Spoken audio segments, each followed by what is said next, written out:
Good afternoon, everyone, and welcome to this webinar from Ultima Financial Planners. This is a webinar that was created in conjunction with the Financial Planning Institute for the My Money 123 course that's been circulating around the country. And the mission for today is to help you navigate your personal finances through COVID-19.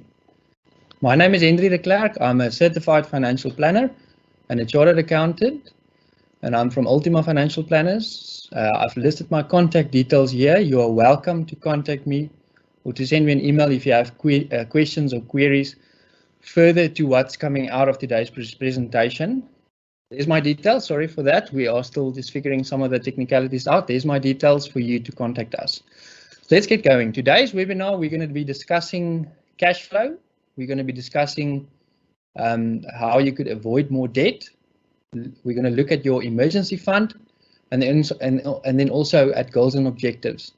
And then lastly, we're going to help you a bit to keep perspective through these times as we navigate through the difficult times of COVID-19. So when we talk about cash flow, what I want to start off with is to emphasize the fact that it's not a theoretical discussion. It's not a philosophical discussion we're going to have. It's practical stuff. And it's stuff that is definitely implementable and that will assist you from a cash flow perspective to navigate through this time. So there's going to be a few challenges as we go along. It's up to you to decide on what level you're going to engage with this. But there's definitely going to be things that you can definitely engage with and implement on your side to assist you to do better in your personal finances. So when we talk about monthly expenses, we usually advise people to have at least 5, to know and be aware of the 5 top expenses that you incur on a monthly basis. Just to give you an idea of what those are.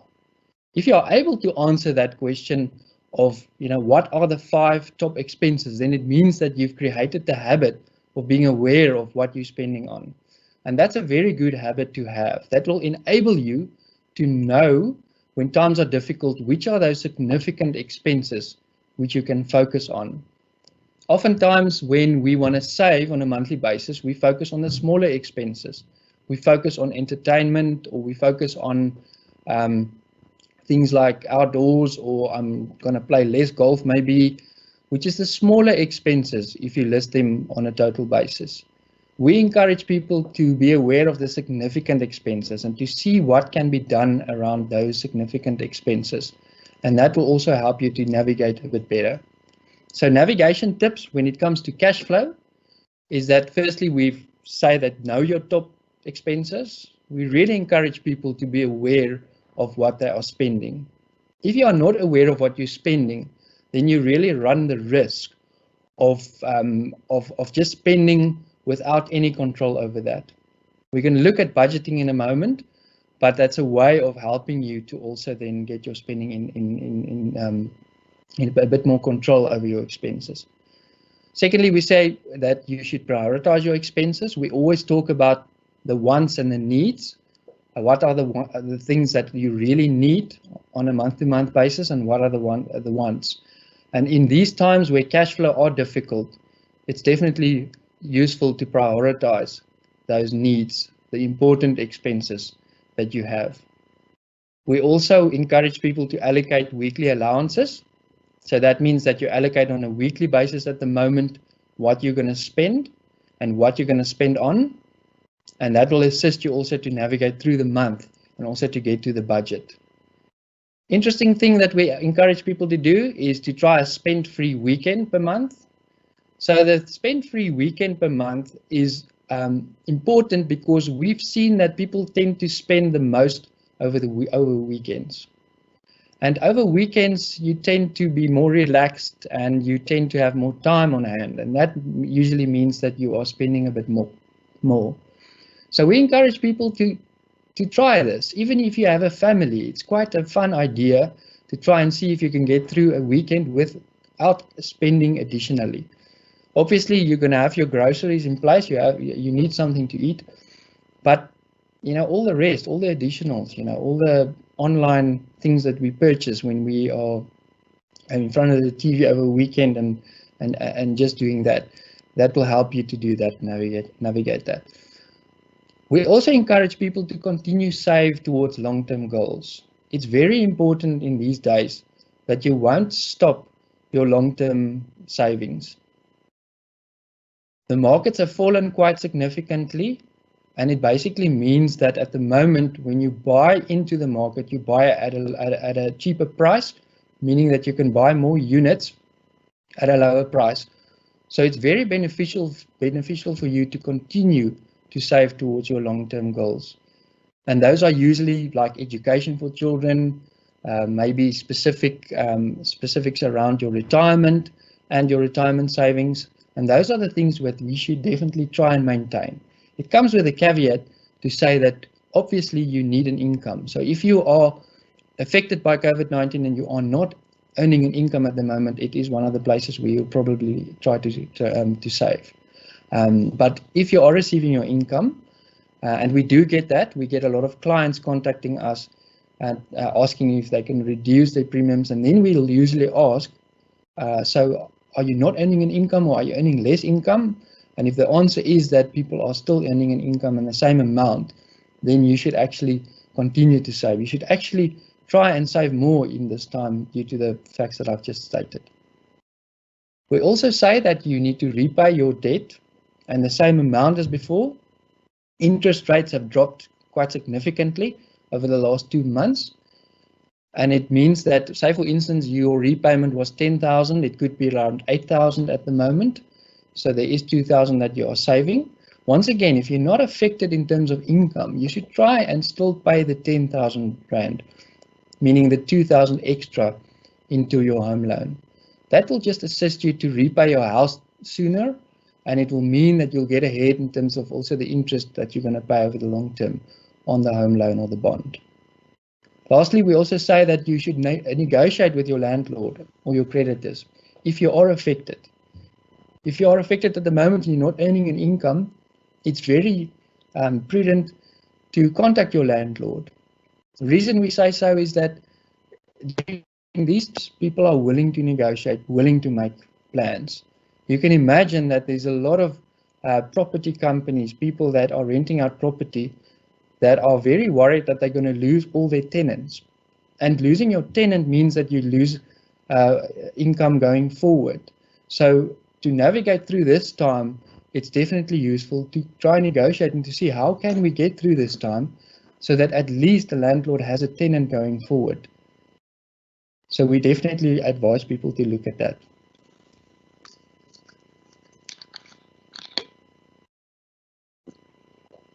Areas where you can save, we've listed a couple of them. I want to run through them as well today.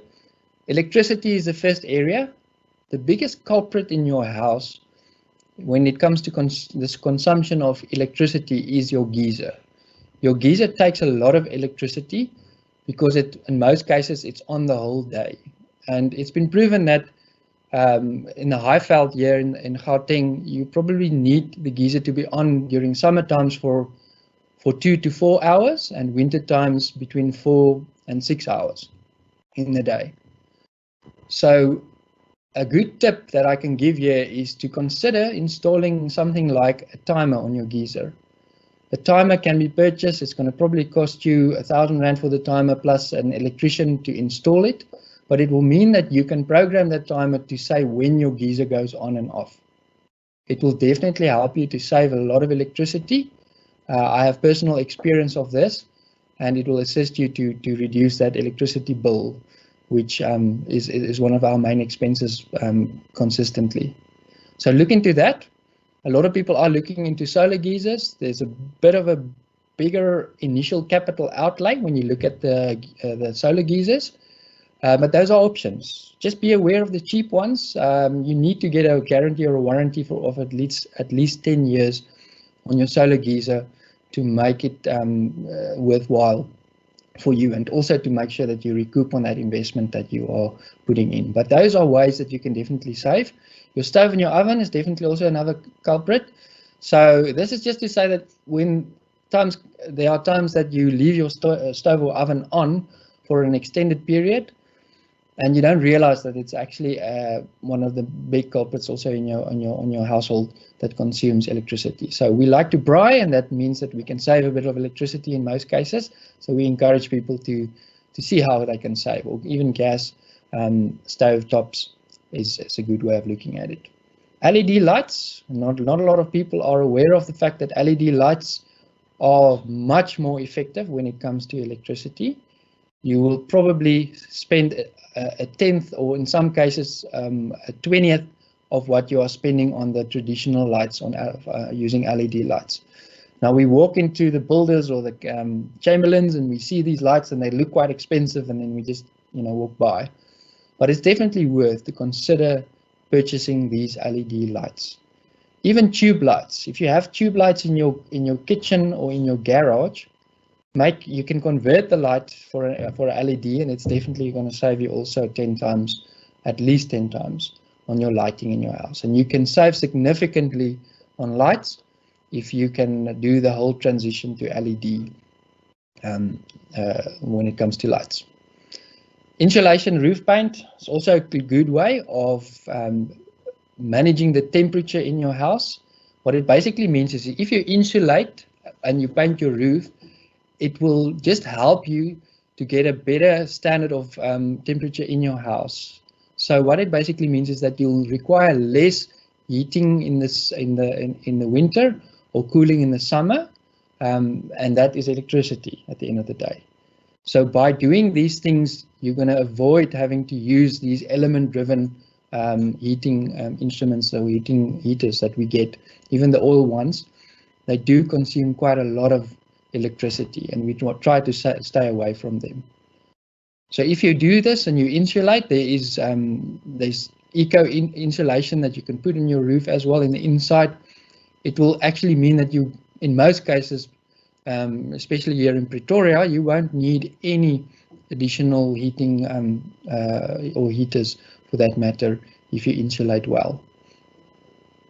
When it comes to your water, shower and bath, it's always more efficient and more economic to shower versus bath in most cases. It could differ, but something to consider. Then watering the garden at night, we all want to actually use the lowest amount of water and save water in the country. We know it's a scarce resource, so water your garden at night. You might actually require less water then. Cell phone contracts is also a very good one to discuss today. When it comes to cell phone contracts, I have friends that tells me that they've just received this new phone for free with their contract because they're upgrading.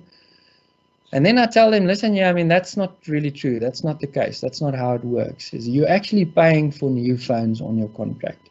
There's an item that's listed in your billing. If you haven't seen your bills or you haven't followed them, then that is actually the case. You are paying for these phones when we upgrade our contracts. And that's why these consultants are eager to phone us and to contact us and to sell more phones to us. So just be aware of that. So my recommendation when it comes to cell phones is to try and keep your phone firstly for longer than the 2 years, the 24 months. And secondly, if you can, you purchase the phone in cash. Save up and make it one of your goals to save to purchase a phone. And that will definitely help you to save that monthly expense, which is linked to the contract. You'll actually find that the contracts with less the phone, that component is actually the lowest component and actually not that expensive. These days also people are using more data, so be on the lookout for more data-driven contracts because you can actually phone, voice, VoIP, and do VoIP calls via data. Short-term insurance, important for short-term insurance to renew and review your insurance on an annual basis, just to make sure that you are still priced in and that the price is still relevant to you at the moment. Okay. Interesting, we did a calculation, and this is what the graph is showing at the moment, the chart. It's showing that when you buy a car at 25, age 25 now, at 4,000 Rand per month, that's your repayment, and you maintain that, and every time that the car goes out of warranty, you replace that with a new car. then this is the actual effect on your personal finances over the long term, from 25 to 60, basically. Okay, so this is the effect, and the effect is in actual fact, if we look at the effect here, it is around 6 million rand, based on the numbers that we've slotted into this calculation. So this just shows, and this asks the questions: do you need more than one car? Do you actually need a car at the moment? Because this has a very drastic effect on your personal finances over the long term. So just to go one step back, the orange line is where you've taken that money that you used to pay the car and you invest it, okay? And we invest that, and the gray line is where we actually buy the car. So if you buy the car, obviously it's going to have a negative effect. You're going to continue that, and there's no growth on that investment on a nominal basis. So that's the effect. It's quite significantly, and we will encourage people to have a look at that. Just to ask that question. I mean, if you are working in another city or in another town, if you are working far from home and both you and your spouse are working, then obviously you need the cars. But it's just interesting to note this, and to note that the whole habit of renewing your car and buying a new car is actually a hazard for you when it comes to your financial planning. You should try and repay your vehicle and then move on and driving that vehicle if you are able. Otherwise, you should buy these in cash, because the finance component, as we can see on this chart, is expensive. Thomas J. Stanley said the foundation stone of wealth accumulation is defense, and this defense should be anchored by budgeting and planning. And I really like this quote because it just summarizes the whole reason for budgeting so well, in the fact that you are creating a defense system and a defense mechanism for you to navigate forward. And that is what budgeting and planning is in actual fact. When I explain budgets to people, I usually use this picture, as you can see. Now you might ask, what does this have to do with budgeting? And I won't take you for granted if you do ask that question, but I'm going to illustrate to you what we learn out of the picture. The picture is basically two parking lots. On the left-hand side, you see cars are parked randomly, just everywhere. Probably as they came in, they were just parked. Then on the right-hand side, you can see that the cars are parked more, per the color and per size, etc. And it's just been organized a bit more neatly. So what do we learn from this picture where the cars have been organized? Firstly, we learn that it seems that there are more open parking spots in the pic to the right. So in that picture to the right where it's organized, you can actually see there's actually more spots open than what there are on the left-hand side. Because on the left-hand side, you just see the whole picture and it looks quite full, actually, at first glance. But it's the same amount of cars on both pictures. Secondly, you're able to quickly realize how many vehicles there are per color, making it easier for you to count the cars on the right-hand side. And thirdly, cars are parked based on size to the right, so it's probably easier to analyze the cars on the right-hand side. So if we use this analogy and this picture to explain the budget, it's basically to say that when you spend money on a monthly basis, it looks like on the picture on the left-hand side. You're leaving the office this afternoon and you have to maybe buy some milk and you swipe your card. Then you walk out and you see, oh shucks, I need to buy dog food, and you swipe your card. On the way home, you need to fill your car with petrol or fuel, and you do that and you swipe your card. So expenses happens randomly through the month. And we need to find a way of organizing these expenses to make sense out of it. Firstly, we can see gaps, as we've realized in this picture. We can see that where are the gaps, or where are the places where we actually are not spending if we organize ourselves a bit better. Secondly, there's much better analysis. On the right-hand side, we can so easily see how many cars more or less there are per color, and it just makes it much easier for you to do that. Now, these days there are technology available to assist you in organizing your budget and being more aware of your spending habits. Firstly, you can probably contact your bank, or you can look on your banking app if there is a spend tracking system, which is then automatically linked to your bank account, and that will track your spend expenses.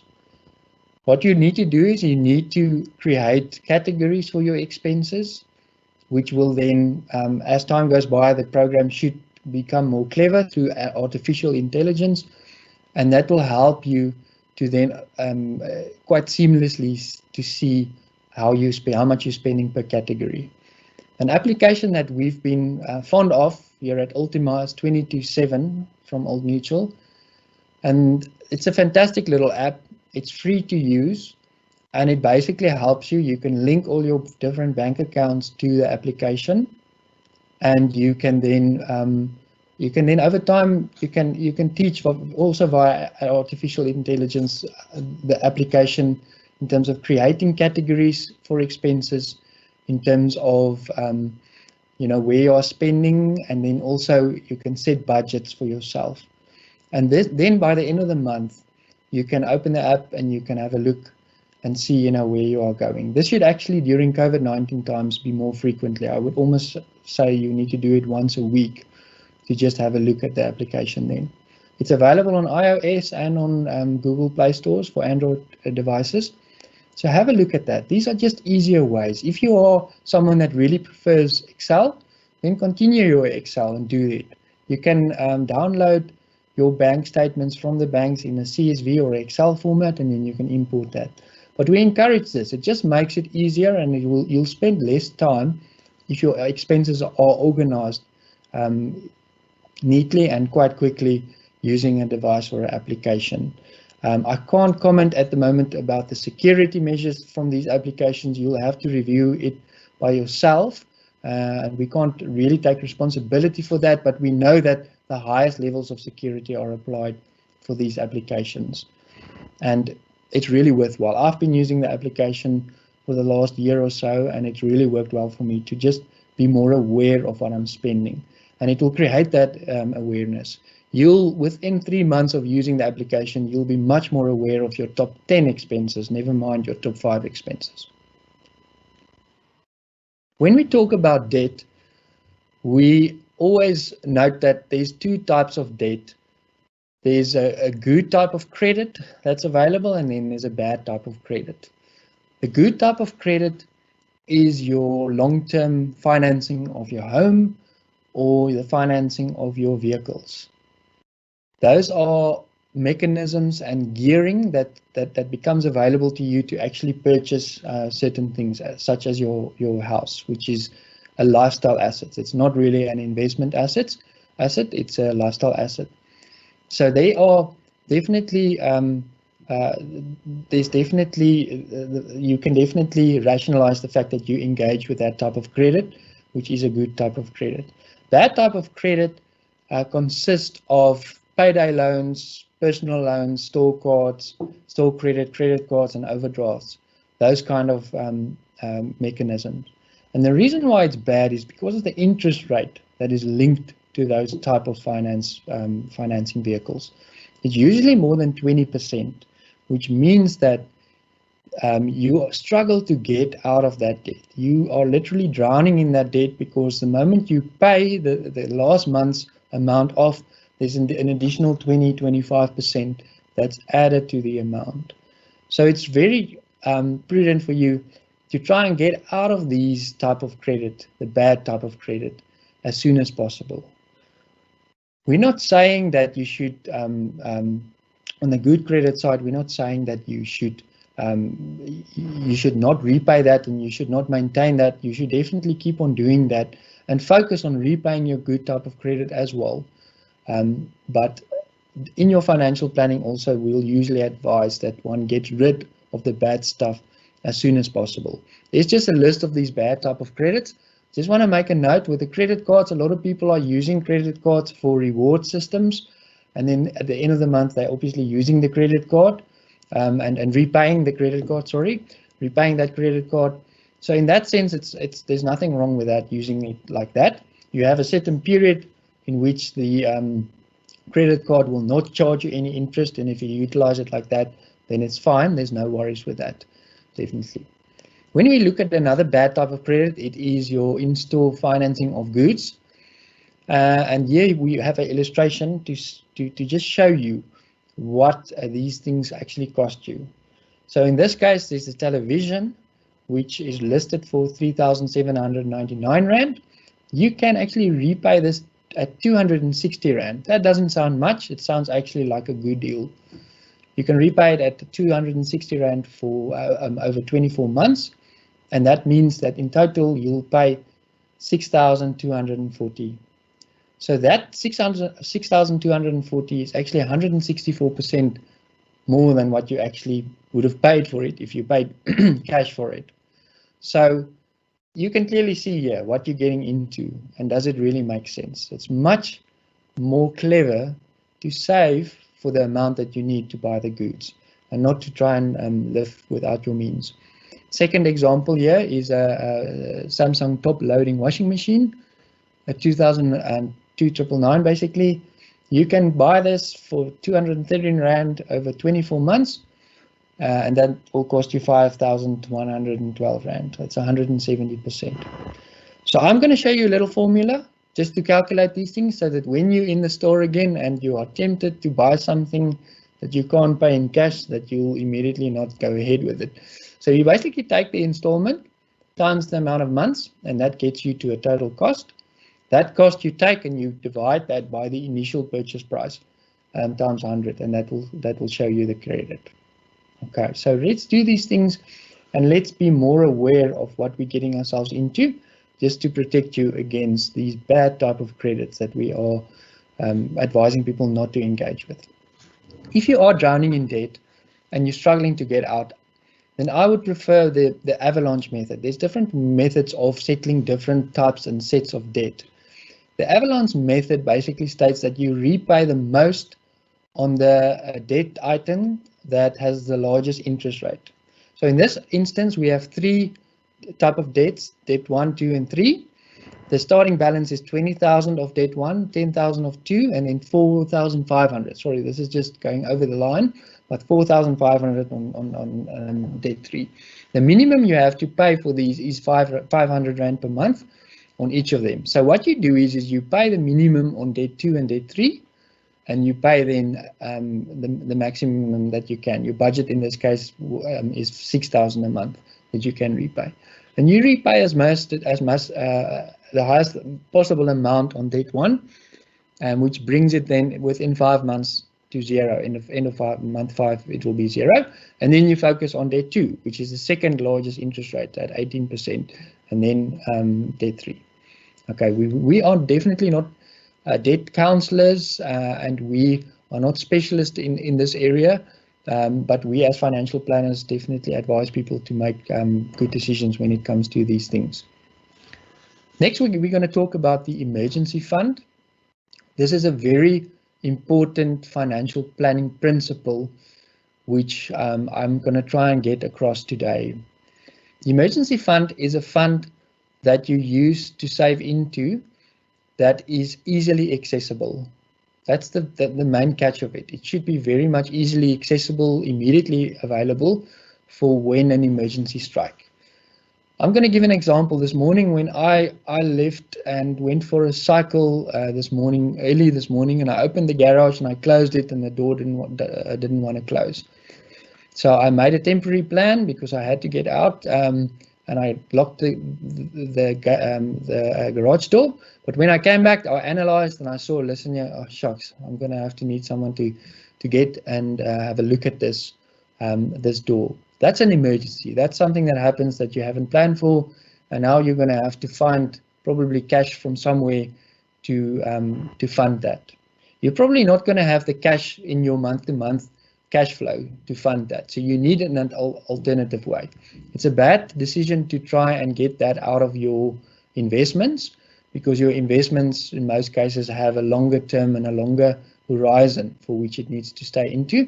And if you are pulling out of your investments in these times, it's almost like kicking someone that is lying down because the funds are down, and you don't want to pull out of it at the moment. You don't want to get money out of it. So you need an emergency fund. It's very important for you to have that. Why do I need it? This is again just a financial illustration to show that you have two options. You're going to either then, if you don't have, if you haven't made provision for it, you're going to have to look at the blue dot, which is you're going to pull it out of savings that's earning 6% interest, or you're going to have to take out a personal loan and fund it out of that, and that at 22% as per the illustration. And this clearly shows you there's 5 years here, just the effect of taking out of the personal loan if you are not repaying that very soon, what the effect is again on your financial and personal financial situation. How much do you need of the emergency fund? Non-negotiable is to have 1 month of cash component. Now, cash component is your net pay, so it's after tax, the amount after tax, and then it is also important to note that that should be combined for spouses. If both of you are earning, then it should be the total amount of both spouses' net pay, cash component. Comfort area is 3 months, to have 3 months available. That's the norm we normally recommend. But during these times, I almost want to say that you need to look at 6 months. We've realized now what the effect is of things that might happen and how much provision we need to make available. We need to start planning now for this, and the best way of doing that is to determine how long it's going to take for you to get to your comfort level, which is ideally 3 months.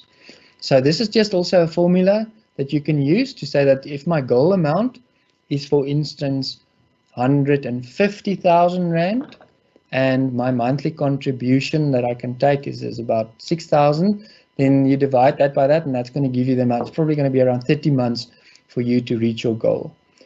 The reality is that most of us can't just save once off into our emergency fund, because where is that cash going to come from?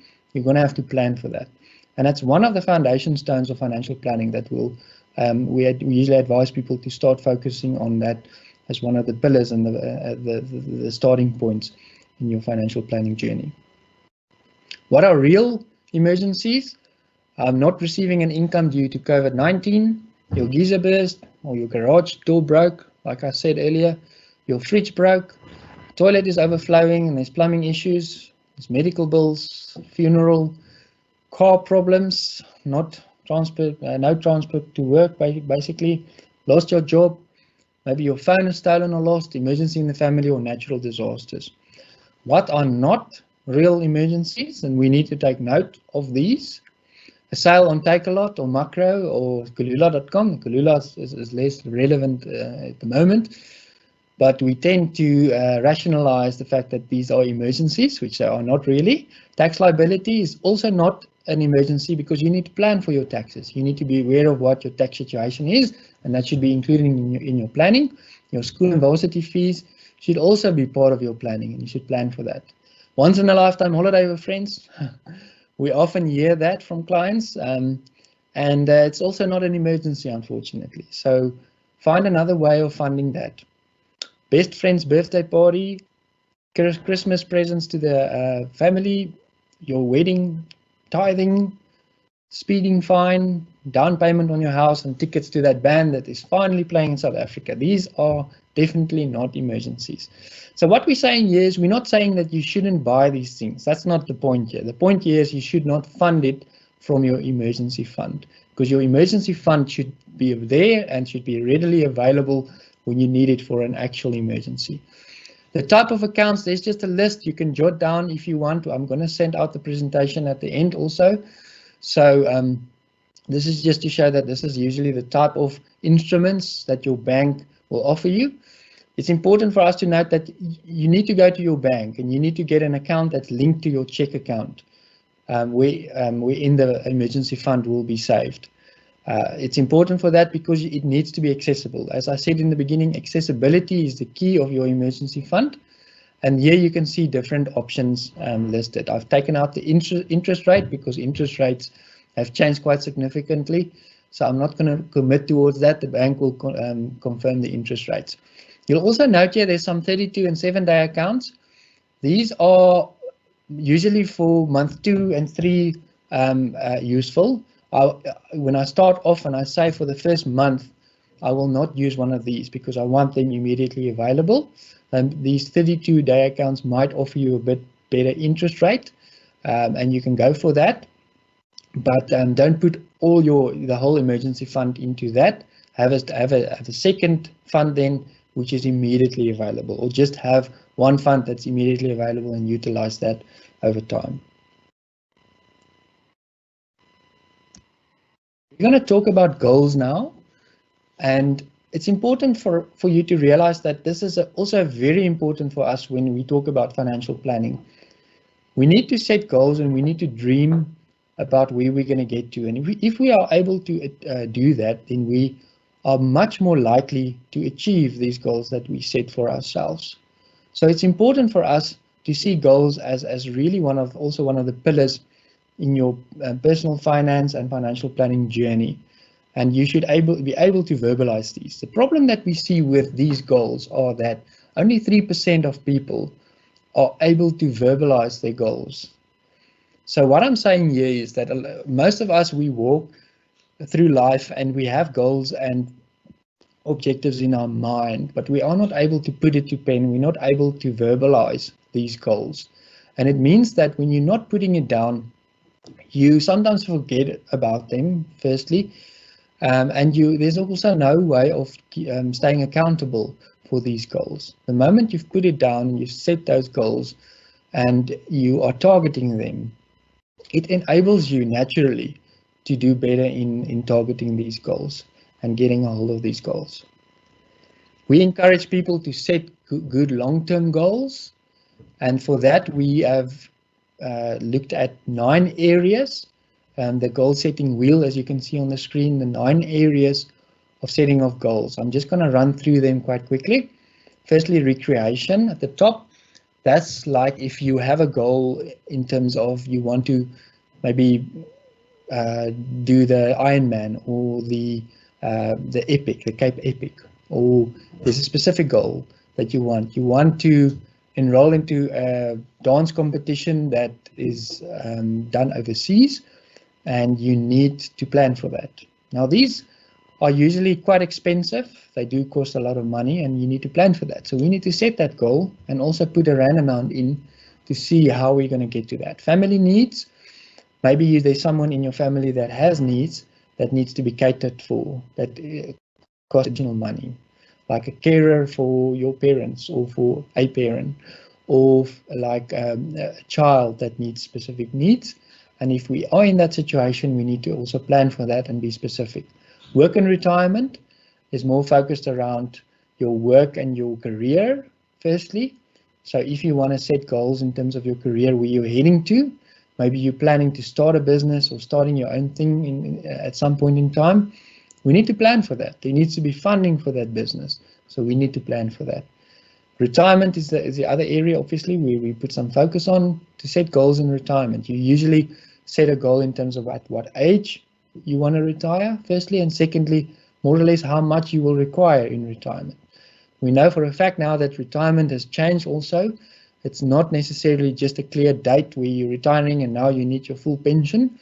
It's more a case of where people are toning down and living their life more to their own capacity or their own amount of time that they want to spend working. For instance, you reach 65 and you still want to spend working for another 3 or 4 days, and you're going to earn an income. Maybe you want to work 1 day a week, but you're going to earn some form of income. So when we plan for retirement, we need to plan so that we supplement your income in retirement. Your home is also important. It's an emotional and a lifestyle asset. And we need to also plan forward, what you're planning. Are you planning to upgrade? Are you planning to move? What are you planning for when your life is changing and toning down, at a later stage, as we've just discussed? Education for children, maybe you yourself wants to enroll for a PhD or something. You need to list your goals in that area. Then also cars. Cars are important because a lot of clients we've seen has a specific goal around cars and what they will be driving in the future, even in retirement also. So we need to plan for those. Travel. All of us like a bit of travel. If it's local, then it's local. A lot of us enjoy overseas travel. We need to plan for that also. When you are settling down a bit and you are working on your own terms at the age of 65, then you might want to go overseas every second year for a period of 10 years. If we set that goal, then we can plan better for it. In the other bracket, we usually look at the emergency fund there as a specific goal, and then also kingdom focused goals, like what are you wanting to achieve when it comes from a kingdom perspective also there, how much you want to give away, how much you want to bless others with. We look at that as well. Legacy, a lot of my clients also do have legacy goals that they want to set in terms of that, what they want to leave behind and what is the legacy that they're leaving behind. You need to ask yourself questions. How has my goals changed over the last few months with COVID-19? Firstly, you need to start by asking yourself, can I afford to stop working at age 65? How has my planning changed? One has to look at that. Maybe that goal has changed. Maybe we need to set the bar at a different level. Are there any passive income opportunities in these times? Where there is difficulty, there is oftentimes opportunity, and one needs to try and see where you can find those opportunities. Do we still want to own a holiday house? That's a question that you need to ask. Do we need a bigger house? Maybe you were planning on upgrading, or you are planning to upgrade to a bigger house as such. Is it still relevant? If it is part of your key goals that you're setting, then by all means, go ahead with that. But we just need to ask the question, how has my situation changed now? A new car would be nice, but is it necessary?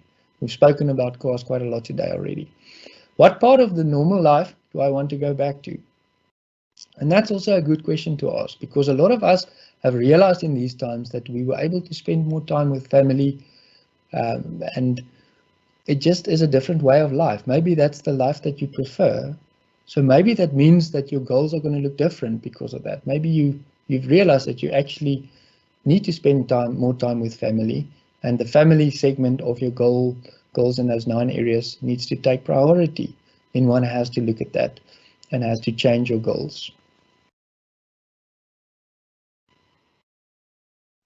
We encourage people to keep perspective during these times, and this is a chart to help you to maintain perspective at the moment. This clearly shows that what we're experiencing at the moment has happened before.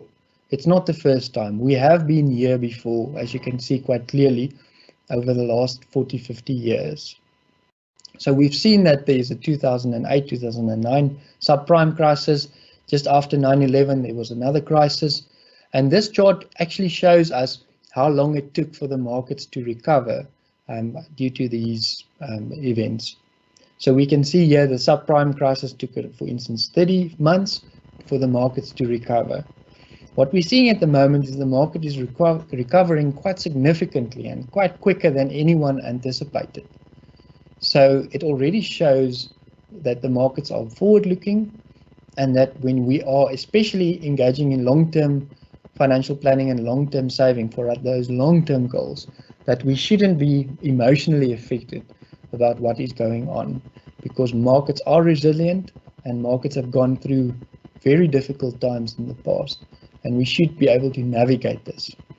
We're not entirely sure if it's the end of it on our markets because of the effect on the economy, but even though there is another bit of a bump ahead, the markets should in all likelihood also recover and go forward again.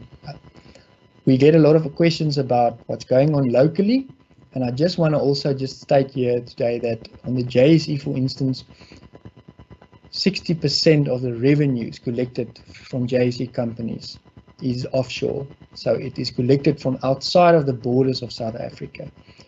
And that just gives you an indication that our markets are not really reflecting on just what is going on in South Africa, and that should give us also a bit of comfort.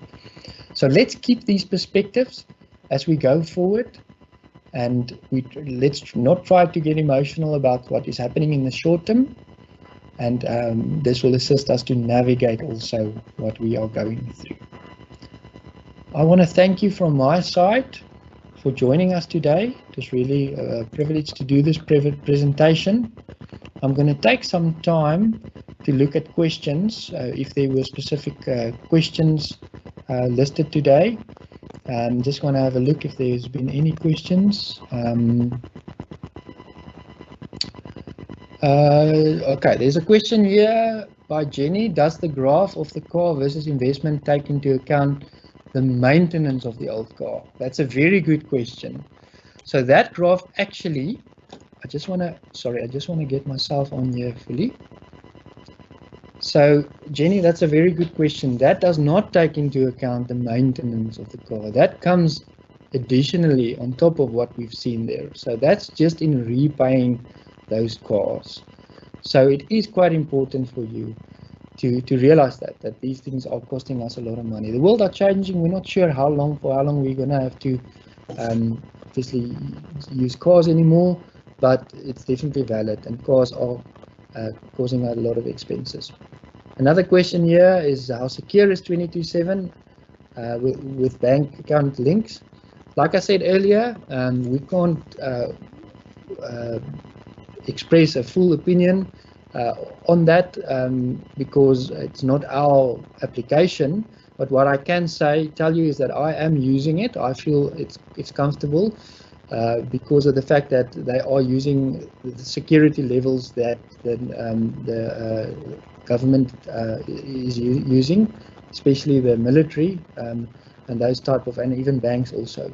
So there is always a problem with security and the risk. If you're not comfortable with it, then probably 24/7 might not be for you. Look at your bank at that for that situation then. But it's definitely something to look into, and if you are more comfortable with that, you're going to have to supply obviously your bank login details. But like I said, they are updating the security protocols on a continuous basis. And it's just also, as far as I understand, it's just the ability to obtain information. So it's a reporting function. It reports out of your banking account, and you can't actually transact using that. Okay, there's another question. I just want to move the screen here. Okay, the sound has disappeared. Okay, now the sound is back on. Seems like those are the questions for today. I thank you for tuning in to this presentation today for the Ultima webinar. If you have further questions, I'm just gonna once again just list my contact details on the screen, and I'll leave it there for a minute or so. Then you can let's just get that going. Then you can contact me, send me an email if you have further questions